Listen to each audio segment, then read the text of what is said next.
Due to adult content, parental discretion is advised.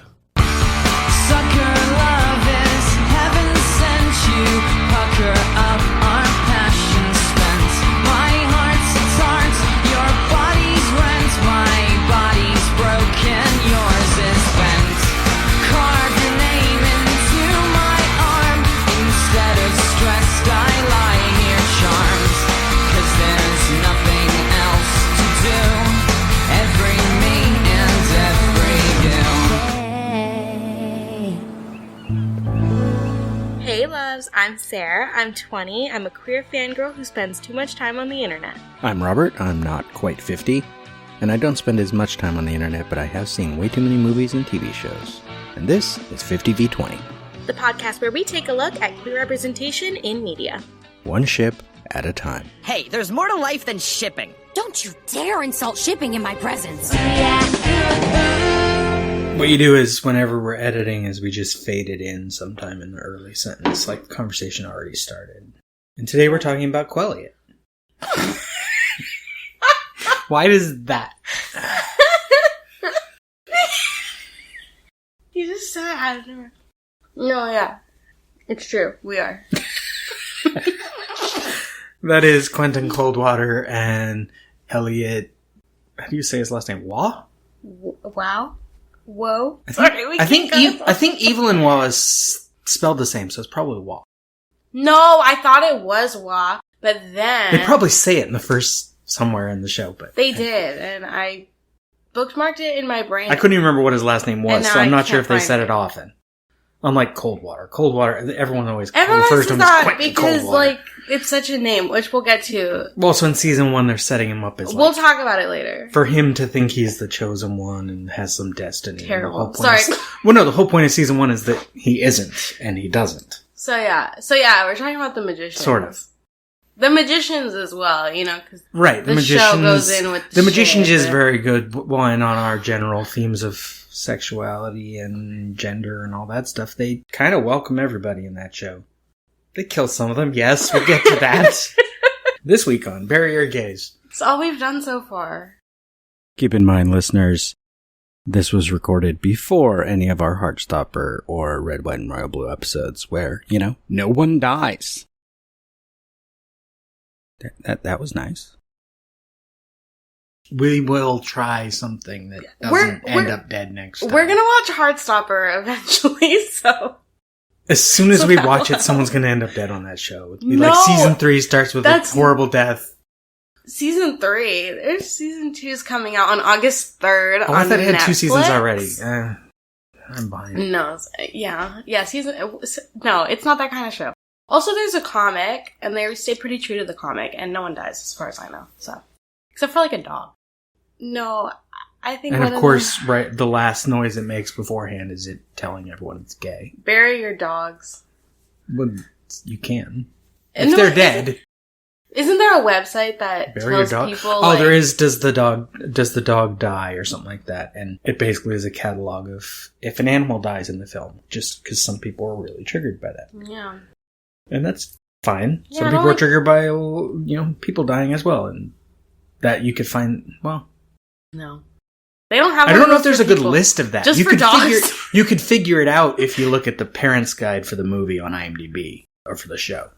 You could figure out if someone dies. Yeah, but then you're, like, getting into a whole, like, category of spoilers. Right. Like, you run the risk of very specific spoilers. anyway, so, what's your history with the Magicians? Just so people know how much knowledge we have. Never read the books. I almost did because I met Lev Grossman at the Festival of Books. Mm-hmm. And I didn't really get in this. I hadn't read his book, so I didn't get in line to like talk to him and get a signed book or anything, but got to say hi to him and it was awkward.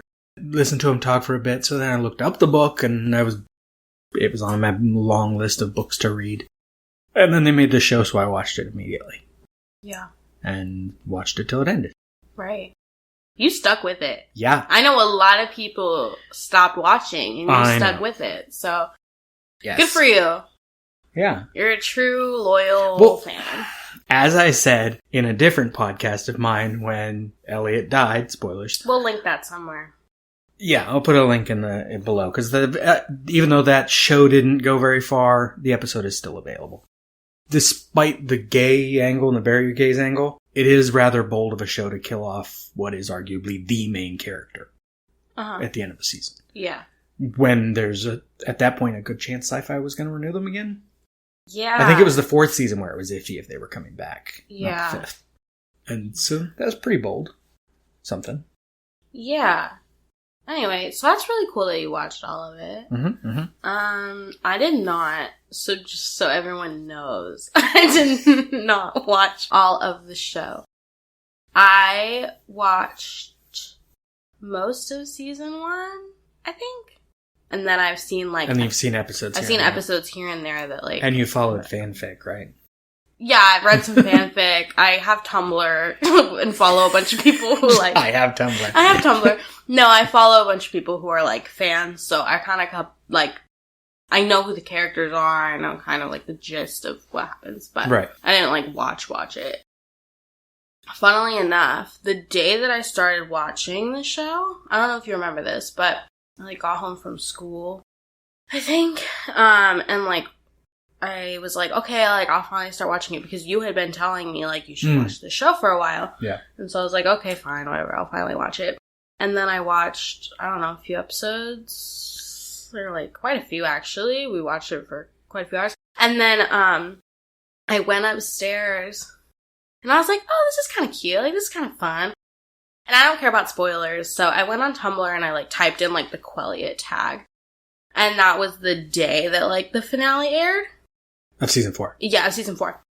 And so I was like, oh, this is cute. Like, maybe I'll keep watching this show. And then the tag was just full of like angry fans. And so I was like, I don't think this fandom is one I want to get like into right now. And since I don't watch a lot of shows, when I do watch a show, I get like really into it. Yeah. And I was like, I don't think this is a show I want to get really emotionally invested in right now. And I'm not in too deep yet that like I am. You can step back. So yeah. I just didn't watch it. You reminded me of a thing outside of Talk of Magicians. That's part of why I think you pay more attention to fandom and Tumblr stuff than I do, because fandoms annoy me almost immediately sometimes. Not when they're just negative, just because they can be so adamantly positive about things sometimes.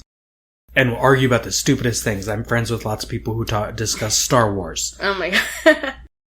A new thing of Star Wars comes out and you're going to hear about everyone's opinions. Totally. Yeah, I don't know what it is about me, to be honest. But like when I watch something, I just have to be obsessed with it. Yeah.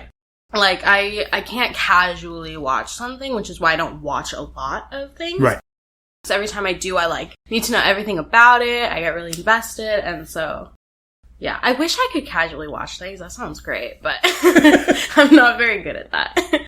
But yeah, yeah, you and I have very like kind of different opinions about The Magicians as a show. Yes, which I think is funny. Yes, I've watched it all the way through twice. So you like it? I like it. You like it? I don't want to piss anyone off because I have friends in the fandom and one I love of the you things all. I think when we rewatched episodes this week, one of the things you don't like is something I like in shows a lot, when people aren't necessarily nice to each other. Oh, but sure. yeah, in season 1, especially those first couple episodes, we watched, the first 3 in a row, I think? We did, yeah. Everyone is mean to everyone. Yeah. And then some of them, like the original Penny, or Penny 40, that's kind of his defining characteristic in season 1, is he is just annoyed by everybody because he can read minds. Yeah. But he kind of stays that way. Penny 40 only gets better after he dies. Yeah. Yeah, and you know, it's not even like I can't handle a character who's mean, because I love mean characters. It's just that, like, everyone is so awful to each other, in my opinion, that as someone who likes to get really into fandoms and, like, root for people, it's really hard to, like, root for someone. Yeah. I guess, when I watch that show, because I'm just like, everyone is being so awful. Which I think is why Elliot is, like, my favorite character. Because in general, like, yeah, he has his own problems, obviously, but he's not, like, rude. No, his rudest things are like silly things, like telling Todd that he can't. Todd's name is Elliot. I forgot about that. They can't have two Elliots. What's your middle name? Yeah. I'm Elliot, by the way. Uh-oh. It's Elliot's my name, too. Well, that can't be. What's your middle name? Todd? Like little things like that. Yeah, he's above people. He's not mean to them. Yeah, that's the kind of character that I like, where, like, they kind of have, like, an attitude, they're kind of sassy, but, like, when it comes down to it, like, they're not trying to stab you in the back or, like, get their own agenda. Like, he's kind of, you know, he cares about them. I think they all care about each other, but I don't know. They're a bit selfish. I think part of that also comes in something I like about the show, but it can be hard to take. I would expect for a lot of people. Lev Grossman's idea for the series is essentially, I'd have to double check the years, but it's basically like Harry Potter if it was college in America. And then his magic system is based on pain. So the only people that will be any good at it are people who are suffering from depression, anxiety, they're suicidal, they're having problems being who they are. It's weirdly, that's why I also think it's why I like the show, is it's a bold demonstration of like just showing all of these troubled people and the various gay and straight relationships and all variations thereof. And just, that's what people are, because they're all adults and it's like, here. Yeah, no one has any, like, bold, like, grand coming out where they're suddenly gay. Sure. Or decided, no, even though I had this relationship, now I'm gay. Sure. We see you in the future episodes, Willow. I'm going to talk about Buffy. Not next. Not next, because we need something that doesn't bury their gays. Yeah. But yes. But so it's a somewhat positive, because it's trying to say people have problems and they still have to live. Yeah. It's not, we're going to fix your problem this episode so you can have another plot next time. Yeah. Things just continue. Sure. Which leads even to the season 4 finale, which we'll get to in more specifics, in that Quentin he's not depressed anymore. He just has had something to do. Yeah. For a few years. Right. Yeah, I think I do, like, appreciate the angle that they're going for, and I appreciate that they have characters that have, like, real trauma and anxiety and, like, all of these things, because those are very real things. I think for me, since I'm so sensitive, I like when, like, a show that is dark like that is also comedic. And while the show has some comedic elements, it doesn't have a lot of moments that give you, like, in my opinion, a breather. No, it'll have whole sections sometimes, but yeah, not on a regular basis. And so it's not the kind of show I want to, like, lay down and watch after a long day. Like, it's just not. And I think maybe if I was watching it as it came out, it would have been easier. Week to week, yeah. Yeah. But, like, the idea of, like, binge watching it just, like, is not appealing to me. Yeah, I'm pretty sure when, at least in the first couple seasons, I was still regularly interacting with people I'd known for years online. Not like fandom of that show, but people who just discuss TV and nerd things generally on a group on Facebook. And we would talk, like, discuss each episode. And so yeah, it definitely helps with that. And while watching the show, I will say, for those who are watching it on, like, what's it on, Netflix now? There's not really a trigger warning before episodes now. Oh, yeah. They do have this suicide hotline thing at the end of at least one that we watched. Yeah, be careful, because there was some stuff in there that I was like, damn. On Sci-Fi, I'm fairly sure every episode had some sort of warning beforehand. Because, I mean, the very first episode, without warning, someone cuts their arm open. Yeah. Because they need pain. Yeah. And so it's a lot of... It's like if you take, here we're going to openly discuss all these damaged people and horrible things people can do to themselves and to others. Right. And we won't necessarily warn you. It could get really bad, and then it immediately does. It makes me, like, wonder about, like, the audience in a way, and I guess you can answer as someone who likes the show and watched all of it, but, like, does it make you feel, like, comforted to see that stuff? Or does it just keep you in, like, a bad state? Because for me, as someone who can kind of relate to the characters, it doesn't make me feel better at all. It actually sometimes makes me feel worse. If anything, it just makes me still feel bad. The problem is I can only answer for myself, because coming from years of watching all the other things and, like, honing in on the kind of stuff I like, the kind of stuff I'm into. And I will watch shows with violence and blood and people being horrible to each other. One of my favorite shows is Banshee, and that was brutal and realistic in most of its violence. So it was very painful to watch sometimes. Mm-hmm. But it also creates a sort of heightened reality where the show is definitely something... I think it would be harder to watch The Magicians if it weren't about magic. For me. Yeah. That it's about magic and them going, like, they're in Fillory a lot once they get there. And dealing with gods and all these other things. And it's like, this isn't real life. Watching something set in... I don't know, when this was only on a few years ago, I'm trying to think where I would have been. I'm just a teacher at school. If it were like about teachers at a regular junior college and they all have horrible problems and people are mean to each other, that might have hit more of an emotional thing. But also I do get attached to characters, but yeah, I watch a lot of TV, so I can still deal with it. So I think I pushed into another set of experiencing show kind of level than far from yours. Because I watch so many, I can deal with the negative stuff easier. Yeah, totally. Yeah, not to, like, steer too far from the topic, but, like, for example, I can watch dark shows, like adult shows. Like, one of my favorite shows is Shameless. Right. But that's a comedy. But exactly, like, I like Shameless because it's dealing with all of this, like, kind of dark stuff, and it has real trauma and real emotional moments. True. But at the end of the day, like, they're a family, it's comedic, there are moments that give you, like, a breath of fresh air, I feel like. That's one that doesn't bury their gays. No, they do not. No. Wait, did someone die in the explosion? No. Explosion? Oh, the car? The truck. I don't think anyone dies in that. No, I think he just goes to jail because of it or something, but yeah, I don't think anyone dies. Yeah, no.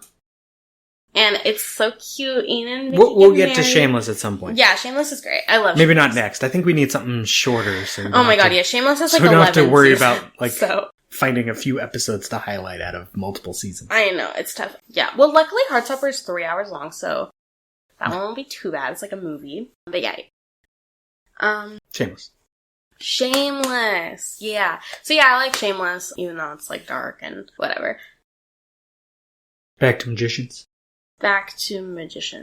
Yes. Anyway, so yeah, so I totally get being able to watch it. Yeah. Like, being able to. I think I am able to watch it as well.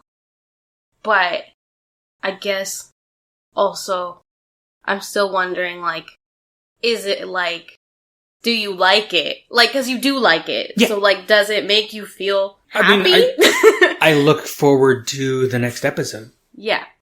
But what?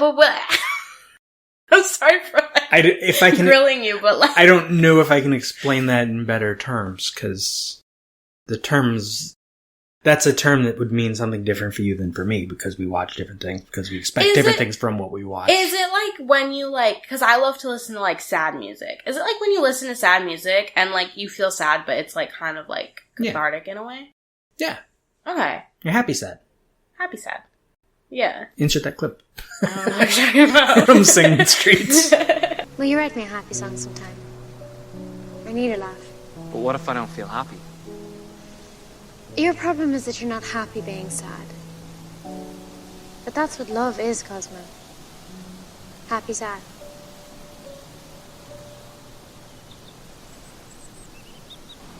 What does she mean by that?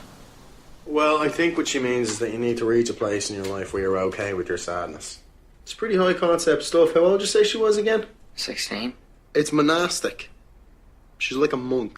Okay, cool. Yeah, I don't relate to it, but I get that. I mean, I can understand. But yeah, it's not. That's probably part of it, because what I don't watch are like happy, wholesome shows. As a kid, I watched plenty of sitcoms because it's what family was watching. And I'll watch the occasional sitcom now, but mostly for sitcoms, I'll watch ones I've already seen again. Yeah. An autistic thing, or I will watch dramas. Yeah. My favorite, like sweet spot of a show is when it deals with, like, dark stuff or real life stuff, but also, like, I like dark comedies or, like, stuff that it need a good balance. I don't like stuff that is just, like, ultra happy or, like, ultra sad. Like, life is both. Give me both. Unless it's brief.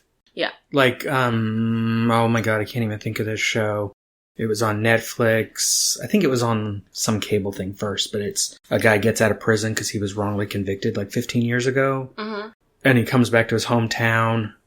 Wish I could think of the title. And it's very depressing because he doesn't know how to interact with regular people anymore. Mm-hmm. A bunch of people in his whole town, even though the decision was overruled like years later. Yeah. Or reversed, whatever it is. Still think he did it. Oh. And so it's all these like people mistreating him while he's trying to like rekindle relationships with friends and family. Some of that goes very badly, but it was only like 8 episodes. Season 1's over. Mm-hmm. And then 8 episodes, season 2's over. It's like, it was fewer episodes than like 1 season of Supernatural. Yeah. Or 2 seasons of The Magicians. But in 3 chunks. So it was fine. It was depressing. And a few times I've thought of rewatching that. Just, why not? But if I remember the title between now and editing, I'll insert a clip of me saying what it was now. Hello, listeners. Just throwing this out there because I don't think I remember it even later. The show was called Rectify. It came out in 2013 with a first season run of only 6 episodes, though it eventually had 30 total. Only 30 episodes, so yeah, barely more than a single season of Supernatural. Yeah. Yeah, that show. That one.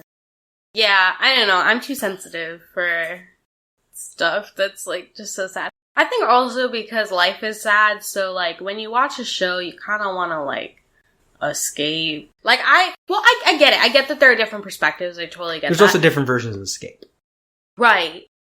I think for me, because, like, I watch TV as, like, a way, like, if I was working or something to, like, relax after. Right. And, shows that are, like, too dark just kind of stress me out. Like, I don't know if you remember, but I think I told you while we were watching The Magicians that, like, I literally felt like my heart was, like, oh, when we racing. just rewatched episodes? Yeah. Yeah. I was like, my heart is beating so fast, like, the show's gonna give me, like, an anxiety attack.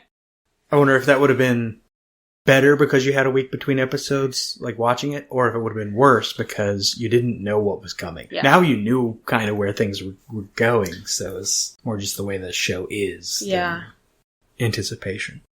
Well, when I watched Shadowhunters, sorry, I keep bringing up other shows, but when I watched Shadowhunters week to week, I was stressed out to the max. Listeners will have an idea where other things we maybe discuss. Yeah, we'll do Shadowhunters at some point because that's relevant. They don't bury their gays either, so no, good job. But yeah. I just get too stressed. That's fair. No, but it's weird talking to Magicians fans too because they like agree with me. But they, like, then still love it. And I'm just like, I don't get it. It might help them to talk about it as well. Like, just like that week in between episodes can be good. If a show is stressful, that they have other fans to talk to, and then when they come back to an episode, it might be stressful, but afterwards they know they have people to talk to about it. Yeah, I feel like as a community, like, the fandom is really, like, supportive to each other in general. If you like The Magicians, you've probably been through some stuff. So, everyone's nice to each other. Yeah. Everyone's pretty sweet to each other. Who are you texting? Nothing. I was looking up that TV show. It did start with R. My brain was stuck on R. Is it RR? No, it's called Rectify. Rectify. I think I've heard of that. I think it's on Netflix still. Yeah. So... Other general thoughts? I guess we can get into the specifics of some episodes we watched and other more detailed things next time. No, I think those are kind of my general... opinions on The Magicians, thoughts, reasons I didn't watch it. I think going back to less the stress of the show and more our theme of presentation of LGBTQIA plus stuff, generally the show was good for that. I think. And from a couple articles I read this week, it seemed like even when, Elliot died, it was like, yeah, that sucks. But the show has been pretty nice so far about it. The way they present Elliot? these things. Or do you mean Quentin? Quentin, sorry. I was like, Elliot dies too. No, Elliot just becomes a monster for a while. It's like, damn. I didn't even know they buried their gays twice. Elliot, Quentin, Quelliot, they're all the same person. No. Yeah. So, I mean, that's why I like the show, is it was, people are damaged, people are gay, straight, or whatever, people are magical or not. That wasn't the same sentence. A lot of people are both. Right. Some people are all of these things. And you just be who you are and figure out how to either find people that you can relate to or relate to the people you find. Wow. That was beautiful. All right, until next time. See you soon. Yeah.